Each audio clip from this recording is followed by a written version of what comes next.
Bom dia. Depois da oração da manhã, Deus começa a falar, né? Hoje é um sábado.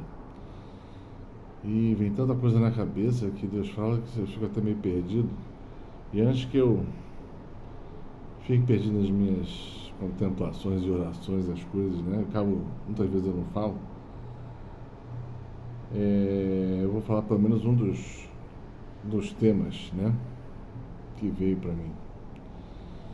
Então, eu vou começar com uma palavra que eu acho que é interessante, né?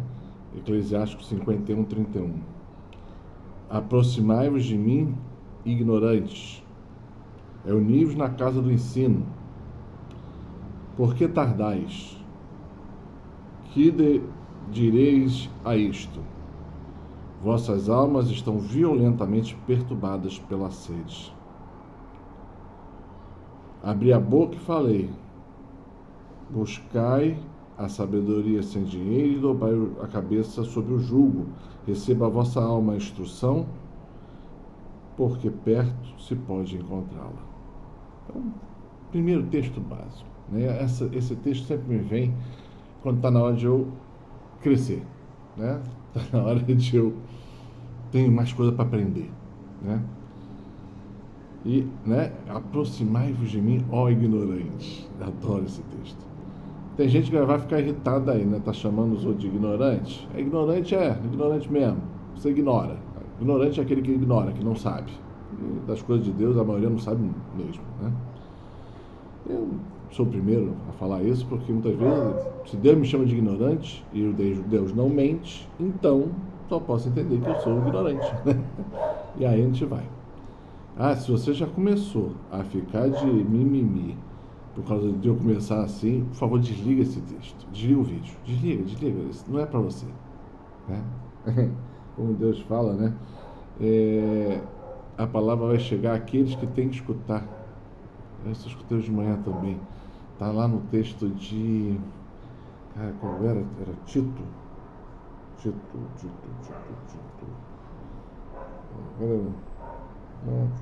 Tito. É lindo esse texto, depois vou falar sobre ele, mas não hoje. E a palavra de Deus é para aqueles que querem e precisam escutar, precisam aprender, estão com o coração aberto, né? Está com o coração, com a alma perturbada violentamente pela sede. Que sede é essa? Sede de Deus. Então, se você é essa pessoa, continua com esse vídeo, porque provavelmente é para você, né? Isso aqui é só para a gente chamar, né? E aí Deus me lembra que eu sou aquela pedra, né, que está lá no rio Cobar. Eu gosto disso, né? Eu demorei muito tempo para entender isso. Ó ignorante, né? Rio Cobar. Rio Cobar era um riozinho de serviço que ficava lá na Mesopotâmia. Hoje eu acho que fica no terreno do Irã, né? Esse rio não existe mais hoje em dia. Era um rio de serviço, né? Um rio que era colocado para funcionamento, para levar água de uma região para outra para trabalho, né? Então, o profeta Ezequiel, para quem viu essa passagem originalmente, ele estava lá no rio Cobar, um rio de serviço, porque ele era um daqueles, sei lá, quase 8.000 hebreus que foram mandados, expropriados, transladados, levados, escravizados e levados para a Babilônia, né? Então, ele estava lá, ele era um cativo, né? Na cidade de Babilônia. Então, quando ele fala que eu estou no rio Cobar, eu sei onde eu estou. Eu estou numa área de serviço, de trabalho, né? Para levar uma palavra que veio do alto no meio da grande Babilônia. Não é assustador essa parte. A última parte é que me preocupa. As outras todas já estou acostumado. E no meio do deserto. Então, cara, na hora que eu entendi o que era, Deus chamava de o rio Cobar, cara, dá uma alegria quando a gente entende, né, as coisas de Deus. E a gente sabe o que tem que ser feito. Aí o texto que eu vou falar é Zacarias. Eu fiz um vídeo, né, que eu estava falando num grupo de oração, e eu falei sobre, né, que era visão sacerdotal, né? Então, sobre Josué, que na verdade é o servo de Deus escolhido para uma certa situação, né? Tá, deve ter uns dias aí para trás saiu esse vídeo, o pessoal quis saber mais. Primeira coisa, né, falar sobre Zacarias. Se eu pegar o texto de Zacarias, ele é um profeta de mais ou menos 3.000 anos atrás. E ele foi colocado por Deus para puxar o povo para a reconstrução do templo de Jerusalém, né, para a manifestação da glória de Deus, para uma série de coisas assim, né? E também para falar dos tempos futuros, que a maioria vai pegar, como pega a Bíblia, né? Vai ler a Bíblia e aí só pensa nos tempos que houve a passagem, né? Que é onde aconteceu. Ou seja, muito bom, cara, você já fez o primeiro passo de ler. O segundo passo é você compreender o contexto histórico daquilo que foi lá dito. Terceira coisa a ser feita é que isto quer ter um significado para aquele povo naquela época. Quarta coisa ao ler essa mesma passagem é falar que aquilo tem um significado para você. Quinta coisa é falar que isto é um profeta.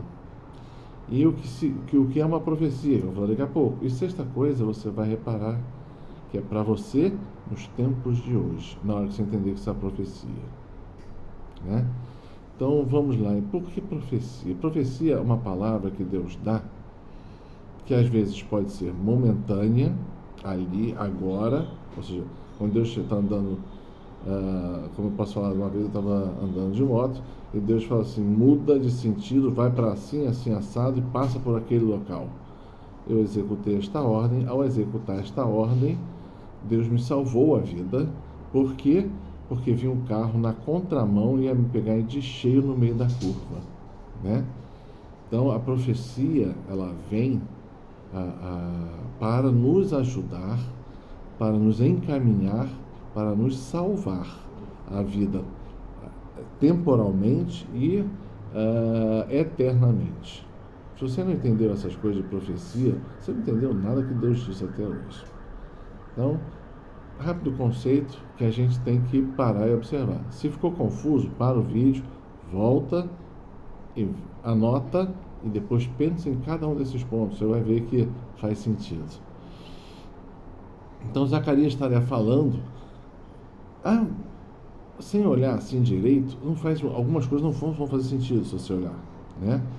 Mas se você compreender que Zacarias não está falando só para aquele tempo, e que a palavra de Deus é fora do tempo, e que Zacarias vai falar não só daquele tempo, mas de um tempo vindouro que é o nosso, né? E nesse tempo vindouro que é o nosso, tem uma série de dicas e acontecimentos que vão se repetir, como se repetiu nos tempos de Zacarias, né? Que a dele também já era uma repetição. Bom, porque Deus é fiel. Quando eu falo que Deus é fiel, é porque Deus mantém os seus procedimentos, ele não muda uma palavra sequer que ele falou. Então, se alguém fala assim, temos que atualizar, porque os tempos são modernos, querido, Deus, ele é fora do tempo. Ao mesmo tempo que Deus estava no começo da história, ele está no final da história. A história é dele. Não existe essa temporalidade em Deus. Deus está fora. Então você quer botar Deus como se fosse uma criatura. E aí os teus conceitos todos de Deus vão dar errado, né?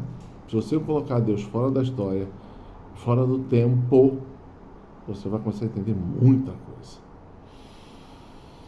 Bom, partindo aqui para Zacarias, nem comecei a falar de Zacarias, né?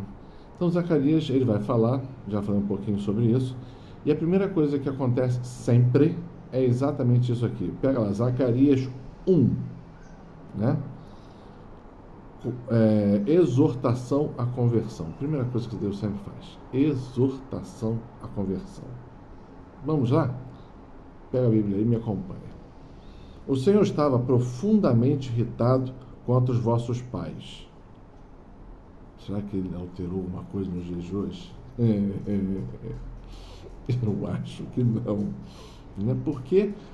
Porque se você pegar, bota 100 anos de história aí para trás, vê o comportamento das pessoas, como eles foram vindo até os dias de hoje, você vai reparar que é uma deteriorização de toda a questão de fé, de credibilidade, de agir em Deus. Tanto que nos dias de hoje, né, tudo que é errado é considerado certo pelo mundo, e tudo que é considerado certo pelo mundo é errado para Deus. Então, é o erro de agora, começou agora? Não. É um procedimento que está sendo implantado vagarosamente, sem que a maioria das pessoas perceba, de levar a gente a agir contra Deus, contra o seu ensinamento, contra os seus princípios, contra os seus 10 mandamentos, contra toda a lei e manifestação de Deus. Então, quando Deus fala lá, cabe aspas, né? O Senhor estava profundamente irritado contra os seus pais. Agora você vai entender essa palavra? Né?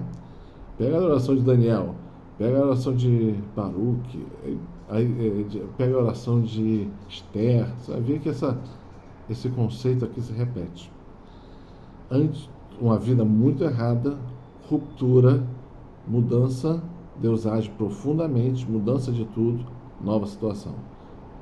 Mas nós estamos naquele momento de indo para a ruptura. Quando você lê e você começar a analisar os fatos, quando você começar a analisar os profetas, as profecias, quando você começar a analisar o que Nossa Senhora fala, a grande profeta dos nossos dias, você vai começar a entender. Continuando. Diz a este povo, eis o que diz o Senhor dos Exércitos, voltai a mim, oráculo do Senhor dos Exércitos, e eu voltarei a vós. Então o Senhor, a primeira coisa que ele falou, volta para mim, que aí eu volto para vocês. Se vocês não voltarem para mim, também eu não farei isto. E vocês vão ficar soltos à sua própria sorte. Não acho bom isso, tá? Então, é um profeta falando, quer dizer, é Deus falando por meio de um homem.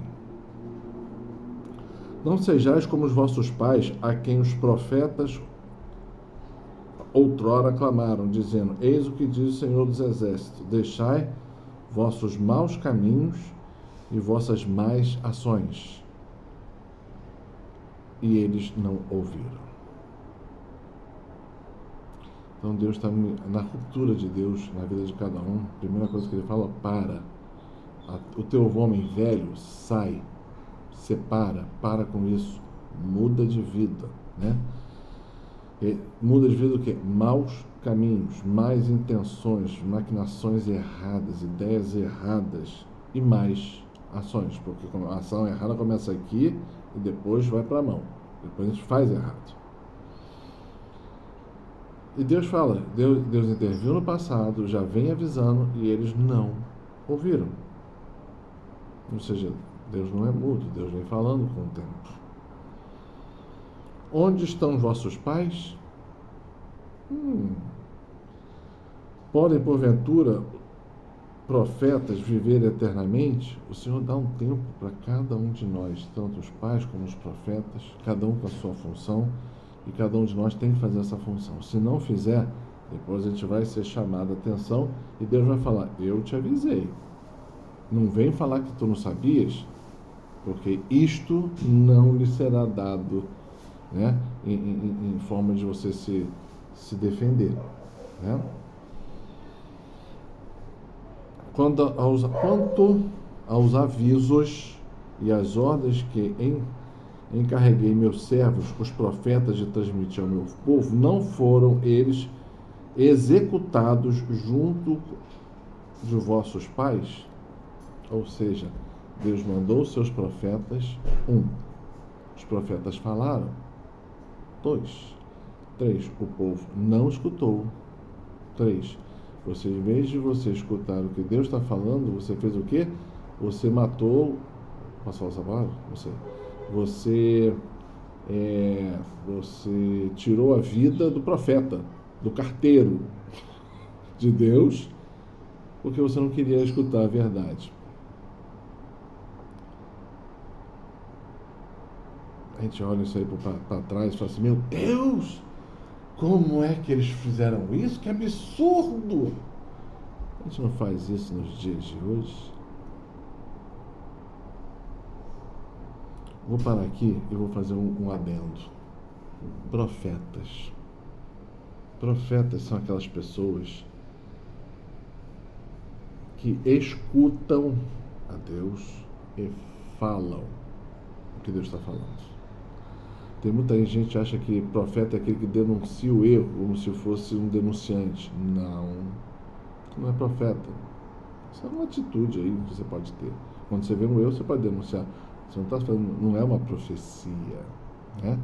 Outra coisa, eu vejo muita gente falar assim, eu profetizo para você determinada coisa. Isso é de um erro tremendo. Tremendo. Deus proíbe que você faça tal coisa. Pega lá que você vai, na palavra de Deus você vai ver. Ele proíbe que você fale oráculo do Senhor Javé. Ou seja, eu profetizo. Não, você não pode. Se alguém perguntar para você uma palavra de Deus, você não pode falar oráculo do Senhor, tal. Você não pode falar isso. Você deve falar, o Senhor me disse tal coisa. Porque se você fizer do outro jeito, é pecado gravíssimo. No Antigo Testamento fala que é um pecado que leva à morte, física e eterna. Então não fale, eu profetizo. Você não é profeta para falar isso. E se Deus te chamar profeta, você sabe que você não pode fazer isso. Quando você está falando uma profecia, você não fala, você não fala esse tipo de coisa. Não existe, isso é totalmente humano e quem está usando muitas vezes pode até estar indicando coisa errada. Ok?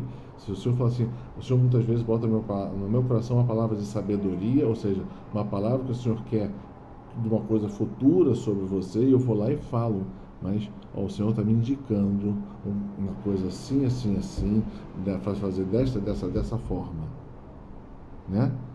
Mas você não vai falar, eu profetizo, esquece. É extremamente errado, não faça, tá? E outra coisa, não adianta matar o carteiro, não. Só aumenta o problema, porque você foi contra um servo de Deus. Uma outra coisa interessante é que a maioria das pessoas tem problema com profetas. Porque o profeta vai falar aquilo que Deus está falando, vai falar onde a gente está errando, né? Geralmente, o profeta não é sacerdote. Pouquíssimas vezes é. Por quê? Porque o sacerdote está dentro de uma linha sacerdotal, ele está em cima de uma linha de hierarquia. Né? O sacerdote tem o monsenhor, tem o vigário, sei lá, tem o bispo, depois tem o cardeal, aí tem uma linha. Então, se um profeta for um padre, na maioria das vezes não ele vai falar alguma coisa e que muitas vezes Deus vai falar onde a igreja está errando, onde o povo está errando. E se ele estiver dentro de uma linha hierárquica, ele vai ser calado. Então, na maioria das vezes, não é. A não ser que o cara seja daqueles firmes, né? Eu apanho, mas eu continuo falando. Mas a maioria não faz isso, né? A maioria cala a boca e tal.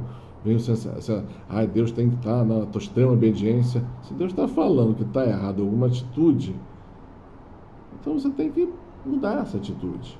Não é tirar o profeta. A maioria das vezes a gente tira o profeta.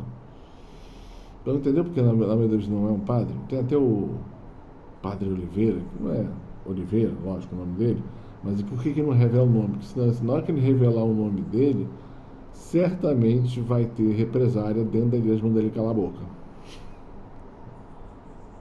Entendeu? Né? Por isso que, realmente, na maioria das vezes, não é. Teve vezes que foi? Teve. Né? Quer ver? Nossa Senhora de Fátima escolheu lá os menininhos, tá? Depois a Lúcia virou freira, virou irmã.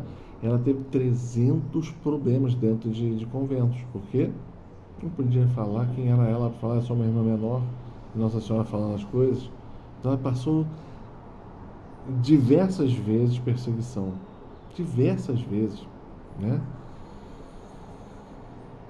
Diversas vezes.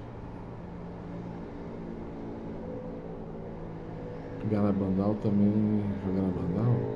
Não, teve uma aparição, que eram 3 também.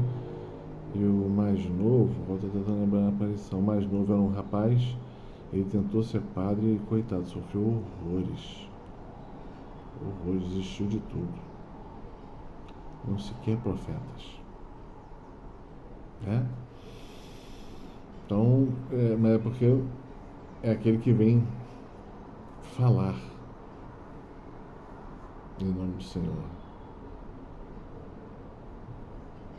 sem nada o prendendo. E aí ele pode falar livremente. Mas ele sabe que vai ter perseguição. Né? Mas ele não pode ser calado em função de ele não estar numa linha hierárquica. Ele é do povo de Deus, vai falar aquilo que ele tem que falar. Né? Presta atenção, é interessante isso. Né? E tem uma palavra que sempre me bate muito, né? Quando falta a profecia, o povo se perde. Quem é o povo de Deus? O povo de Deus, a gente fala o povo de Deus, a gente pensa nos leigos. Não, é todo o povo de Deus. Como é que você fala isso? Mas é verdade. Quem é todo o povo de Deus? Os leigos, os sacerdotes, os bispos, a cúria romana e o Papa. Esse é o povo de Deus. Então, quando falta a profecia, o povo se perde. Por quê? O profeta é não sei o que. Não. É a mensagem do Senhor. Aquilo que o Senhor vem para endireitar, chamar a atenção, corrigir, acertar e botar as coisas nos seus trilhos. Né? Volta ao começo do texto. Né? O Senhor está profundamente irritado contra vossos pais. Será que era só com nossos pais? Será que a coisa hoje não piorou muito? E também não é com a gente? E se nós estamos numa situação muito pior do que na época dos nossos pais e avós, será que o Senhor não está muito irritado conosco? E quando ele vai crescendo nessa irritação, que vai chamando a justiça divina, e ela tem que acontecer. Deus é misericordioso. Por isso está demorando um pouquinho. Mas quando ele vem, é de uma vez só. Tá? Então eu queria deixar esse texto também, né? Só vou terminar aqui. Por isso, vossos pais caíram em si mesmos e confusos. Olha, pelo menos eles viram que tinha algo errado, ficaram confusos quando caíram em si, vendo seus erros. E confessaram, pediram perdão a Deus. Né? O Senhor dos Exércitos tratou-nos como tinha resolvido proceder conosco, segundo o nosso proceder e nossas obras. Então o Senhor está falando que está acontecendo, o que aconteceu nos dias de ontem e nos dias de hoje é uma reação ao que nosso procedimento e as nossas obras. Por isso que o Senhor nos chama a conversão.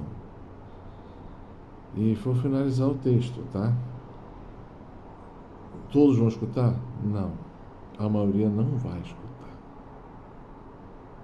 A maioria vai ficar presa no seu eu acho, eu quero, é assim que eu vejo. Né? E aí vai dar errado. Né? Porque o Senhor vai julgar conforme o nosso proceder e nossas obras. E você vai descobrir que a maioria dos nossos procederes e nossas obras são ruins. E aí vai surpreender muita gente quando acontecer coisas ruins. Porque Deus é mau. Não. Deus é bom. Quem é mau somos nós. Que não escutamos, não acolhemos, Deus usa pessoas, profetas, e mesmo assim nós né?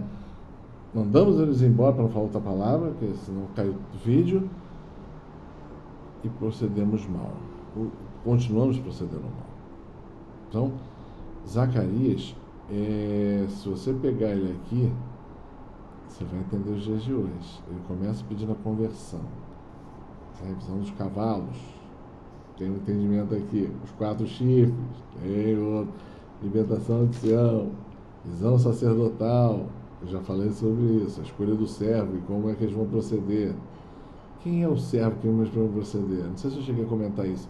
É o resto de Deus que sobrou para fazer o plano de Deus. É o resto. Lembra que tem o resto de Deus? Aqueles que são fiéis, né? Não basta falar, eu sou cristão, eu sou católico. Não adianta falar isso. Você tem que se comportar como servo. Senão, você tem que ser o resto temente a Deus. Resto obediente a Deus.